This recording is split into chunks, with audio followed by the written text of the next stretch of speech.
Hello everybody, welcome back. Today as well we have got you another video. In this video I'll show you how you can unhide a photo on iPhone.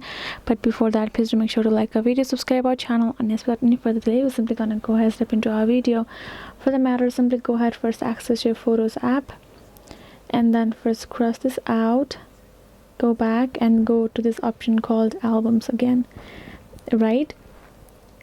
And simply go ahead, scroll down till you find this option called Hidden, right? Simply go ahead, tap on it.